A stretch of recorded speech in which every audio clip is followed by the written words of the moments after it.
Hey guys, my name is Notch, and welcome back to PokéPark Pikachu's Adventure. Last time, we completed Rotom's spooky shoot-em-up, I'm pretty sure it was called. And, yeah, this is gonna be the start of 3 episodes where I'm here editing videos, and I'm have to do a voiceover because, yes, I screwed up. Can't have an LP without me screwing up somehow with like audio problems and all that. Yeah, I was recording with my webcam mic. I have no idea why that was set to that setting, but it did. So here we are. So for this episode, we're just going through the meeting place. We just upgraded Iron Tail right there. You grow. Why don't you have a battle with someone now? Iron Tail is now more powerful. I'll do my best to remember what I was talking about in the episodes because I recorded this. Well, by the time of this is like Sunday at the moment, and I recorded it yesterday, and my memory is not that good. We do, in fact, need to go to the Granite Zone now. So that is like one of the final zones to go through, actually. There's actually 2 more after this, but one of them is technically not a zone. We'll see by the finale of this series, which kind of sucks that my webcam... I have no idea how that happened, but it did. Anyway... here's the Granite Zone. It's all a bunch of ruins. All these Pokemon... Hey! Big Man Blastoise. All the Pokemon here have made promises to their ancestors that will keep the Sky Pavilion safe, and they'll just guard it with their lives, I'm pretty sure. All in the name of friendship.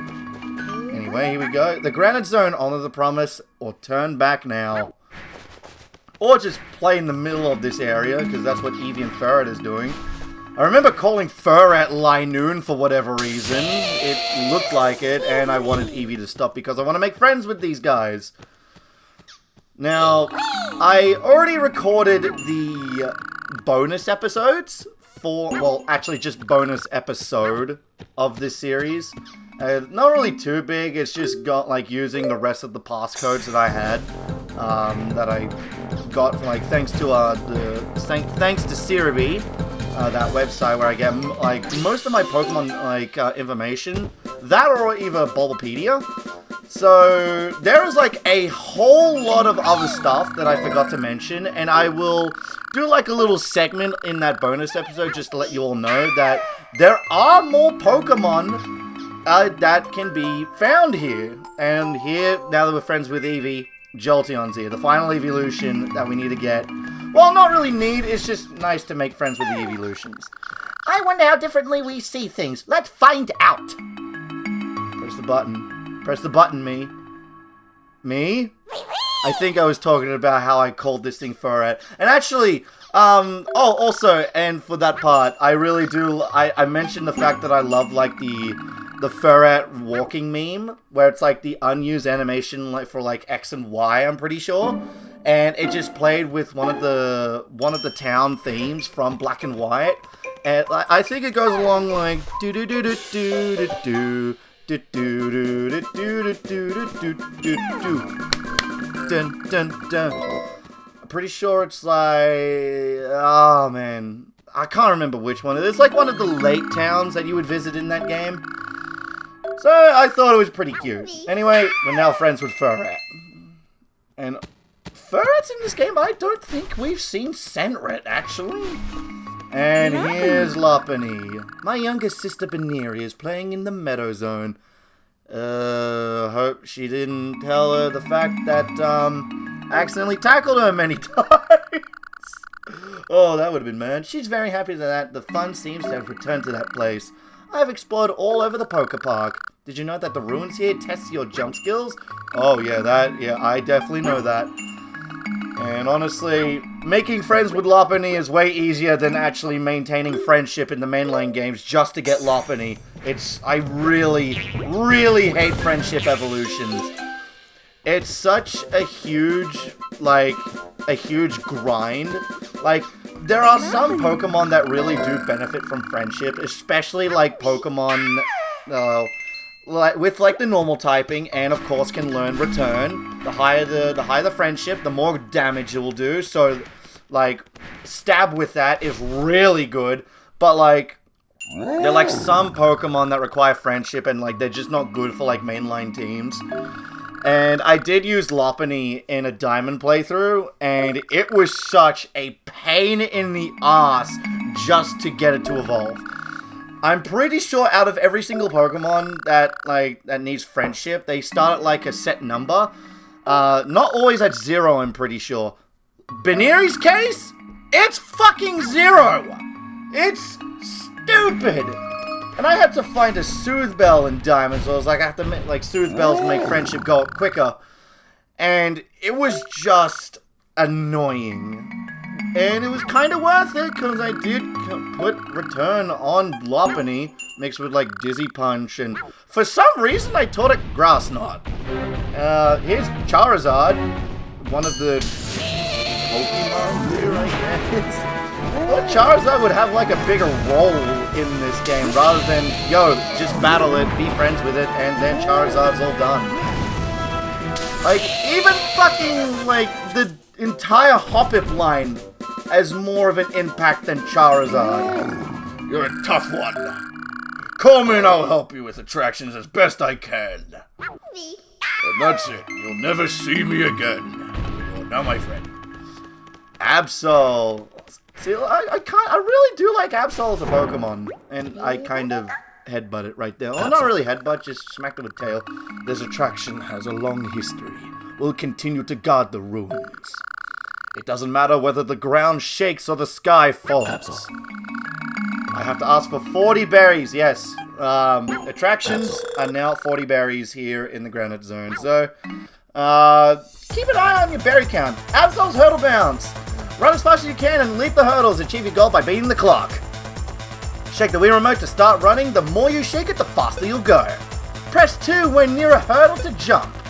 Bumping into the hurdles will slow you down. Once you've cleared the final hurdle, shake the Wii Remote as quickly as you can to help you sprint to the finish line. Skillful Pokemon include Ponyta, Lopunny, and Breloom. Okay. Honestly, I forgot who I'm pretty sure I picked Espeon. I could be mistaken. No, I chose Ponyta. Oh yeah, I did choose Ponyta. That's right. I was like, oh, I'm not gonna use Ponyta for anything else. That's like another annoying Pokemon to like evolve. It evolves at like level 40. That's like way too high for what it is. And Absol's got the clear advantage because it is his attraction, but we pulled out on top. Just think of it as Bulbasaur's Daring Dash, but you just have to jump hurdles. That's mainly about it. And we also got the bonus as well. Very, very, very nice. New record! And directly after this, I need to do 2 more episodes, and then we're back to normal mic. So, just put up with it a little bit longer. My apologies. I told Chris about it. He's like, you're such an idiot. You need to check. You need to check when it's always, like, if it's always on right. But the thing is, it is always on right. So, like, I had a reason for not checking it. Well, the Sky Pavilion, which lies beyond the ruins, it is said that it houses some mysterious power that protects the PokéPark. Now we lost the rainbow and the ground is shaking. Could it mean that something has happened to the Sky Pavilion? I don't freaking know. Maybe that's the entire premise of this game. Shh, you're supposed to. You're the Pokemon of disaster. You should know this shit. Anyway, now these over here, these are just like in the Haunted Zone, like these little pots, vase, vase, whatever you want to call it. They have berries, so they replace crates. No more crates. It is pots. Only those who have cleared Absol's attraction can go through. Why? Well, it's part of the promise we've kept since ancient times. Okay, now you have cleared the attraction. You may go. Okay. Thank you for honoring our ancient promise. We should become friends. I would like that. Honestly, I don't know what the reward is for completing the entirety of the friends list. I don't think there's a big reward because I've never done it, and I don't plan on doing it because, yeah, I just don't feel like it. Like I said, I will do like a little segment in the bonus episode, just to tell you how to get these Pokemon.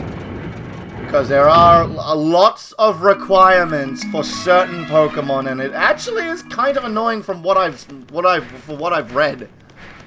I try to go through this door, but I am stupid. I don't even... Wait, was it even a door? I can't remember. The fire and the flames are here. Can't go through there, but we can pretty soon, actually. And this is just me trying to go, like, why can't I jump through this invisible wall? You can't even, like, walk off it. Which actually is fair, because this game is mainly for kids. So they would be like, oh, if they're struggling to run up with, like, the D-pad on the Wii remote, maybe we should put some, what was it? Some invisible walls. And look! There's Yoshi! There's my partner from the Indigo Disc! For those who don't know, I had a shiny Flygon as a Pokemon partner in the Indigo Disc for my playthrough. It was given to me by my YouTube friend Nyman, which I'm still very thankful for, so thanks, mate. And there's actually quite a lot of Pokemon from, like, my past teams that are in this game. Like, we'll be seeing Blastoise very soon. And we'll get to see the starter again, Crush. I didn't mention it before when we were at the Cavern Zone, but we did run into Hitmonlee, and that was Bruce from Leaf Green. Now, there was like 2 nicknames that I wanted to give Hitmonlee, and the one we know is Bruce, yep, named after Bruce Lee, which is basically the entire inspiration for Hitmonlee. But the other one was Baki. That is the name of the anime, and I'm pretty sure it's also the name of the like the main protagonist of that anime. I never watched it. It's just a friend of mine recommended like the name to me, and I was like, okay, let me look more into this. Okay, it's like a big, strong, buff man. I'm pretty sure he's like a kickboxer or something. I'm not too sure about that. Like, I've never seen it, but I thought it was like a pretty cool name. But I'm more familiar with Bruce. Anyway, we need to go... Now we need to get some passwords. So, here there's 3 passwords we need to collect. And that's how we're just going to have to go through that gate. There are, like, certain Pokemon we have to go find. And one of them is going to be... Get ready for it... Big Man Blastoise! Hey, Crush! How's it going, mate? I'm one of the protectors of the Granite Zone. And, very good Pokemon from the Leaf Green series. And that's enough. Press the 2 button. Dude, press the 2 button. You know you want to. Come on. Come on. Might as well just continue on talking, because I'm going to try and find ways of, like, filling in time. From this entire episode, I was talking about, like, past Pokemon teams that I've used in, like, LPs. And I was trying to remember what Pokemon team I used for Scarlet and Violet, or mainly Scarlet.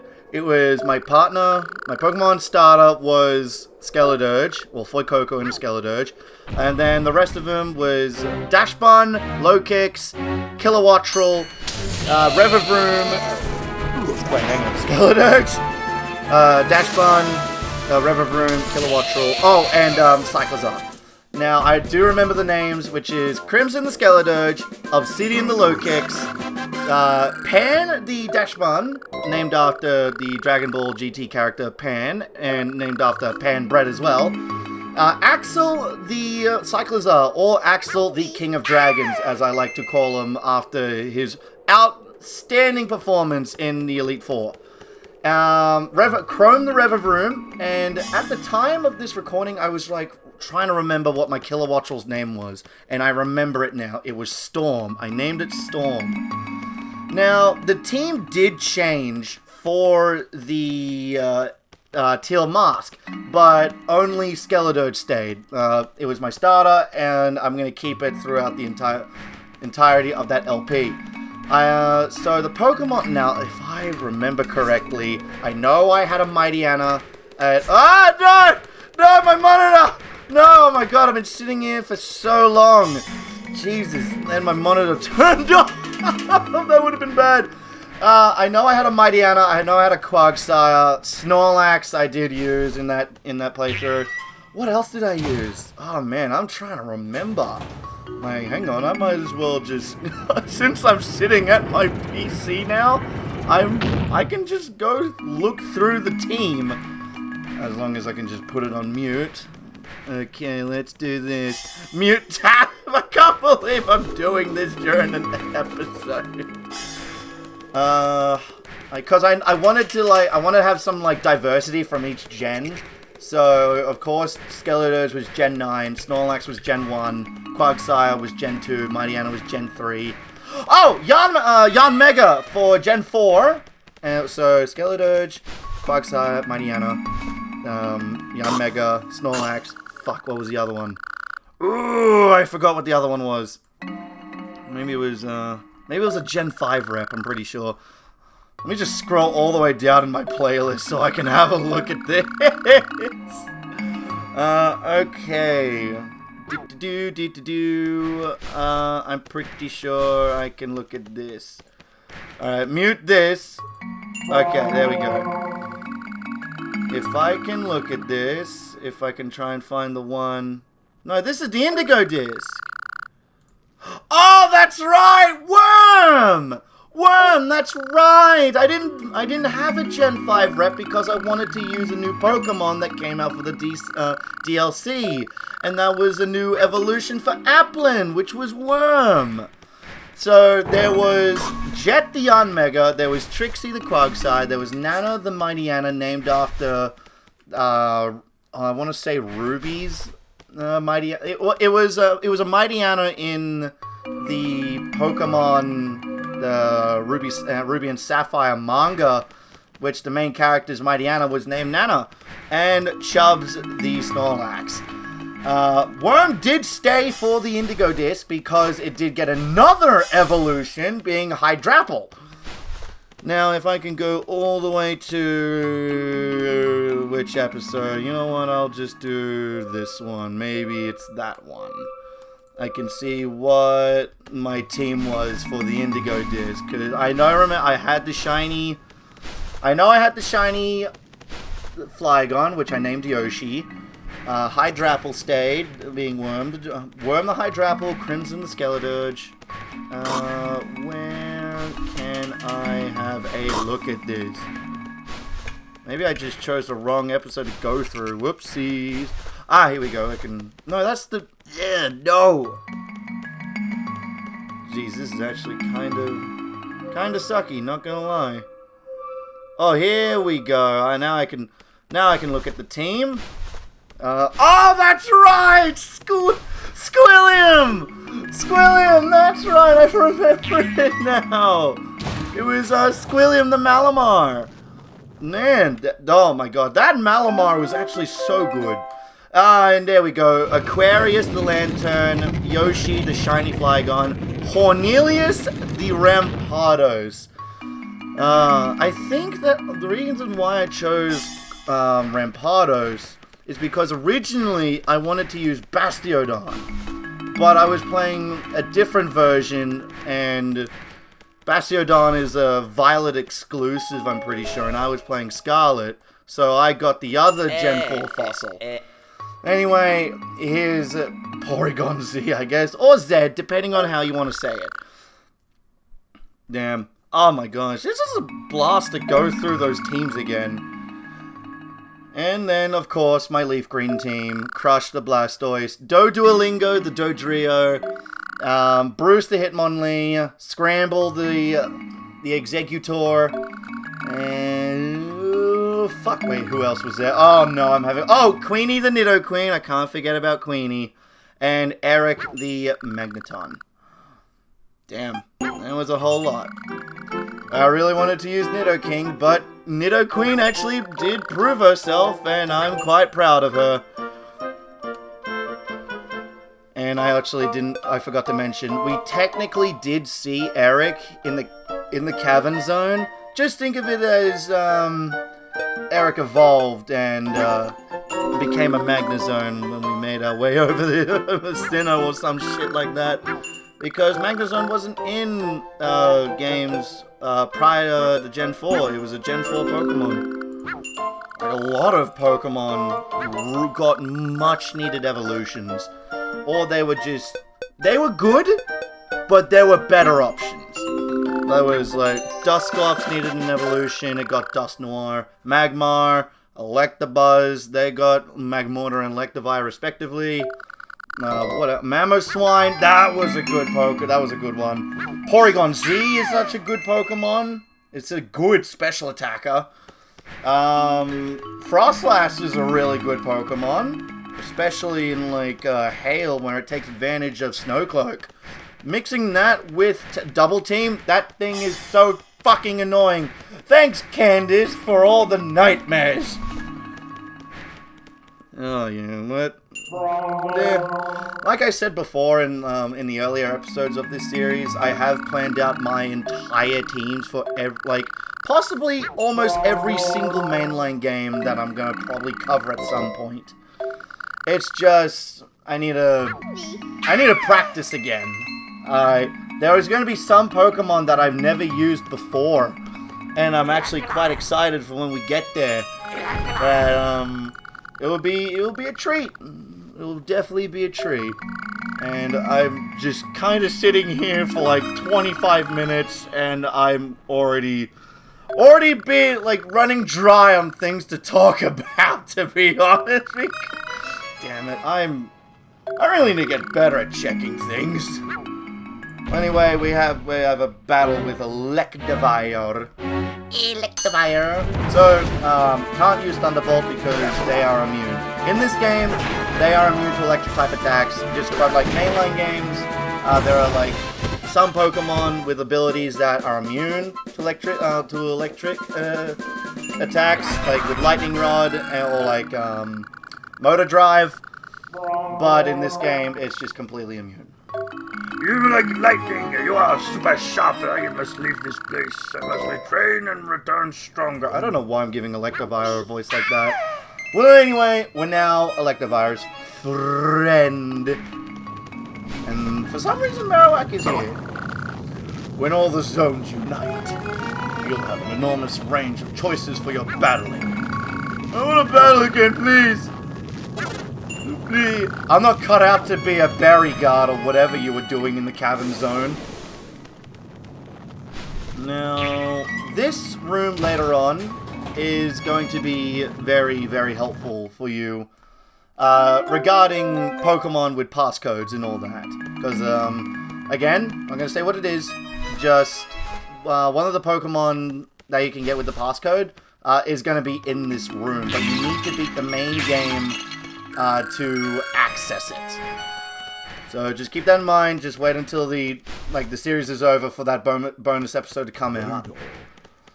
Anyway, I was planning on ending this episode right there once we get over this rope cart line, but there were other plans, and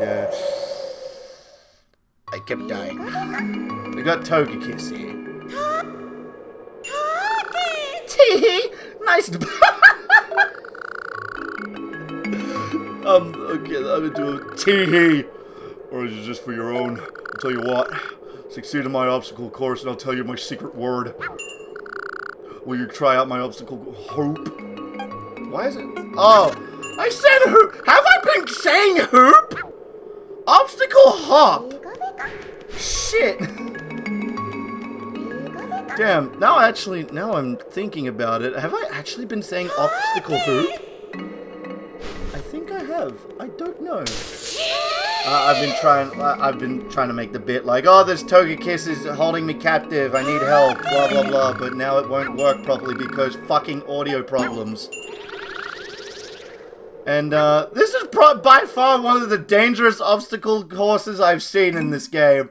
We are currently high up in the air, and Togekiss is expecting me to make it there in one fell swoop. I was going on a roll, but, observe my stupidity. Yep. Oh boy, that was stupid of me. And that was stupid of me again! You're not gonna guess what happens next! Togekiss is like looking down on me like this is the guy that's gonna save our entire PokéPark. This guy, really? He just keeps dying on repeat. But we eventually do make it. I'm just taking my time. Like, you gotta take your time with this. It gives you like a lot of time to clear it, which is actually, again, very helpful because this game was made for kids. So they kept that in mind, which was very, very considerate of them. And now we got our first word. The word of the day is peace. Will you bring...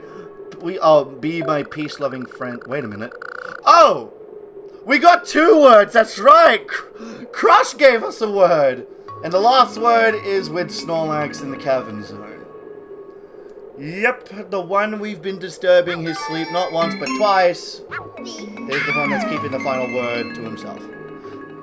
Well, anyway, gonna end things off right here. So next time on PokéPark Pikachu's Adventure, we're gonna head back to the Cavern Zone and get the final word so we can move on in the Granite Zone. Thank you guys so much for watching, and I hope you all have a good one.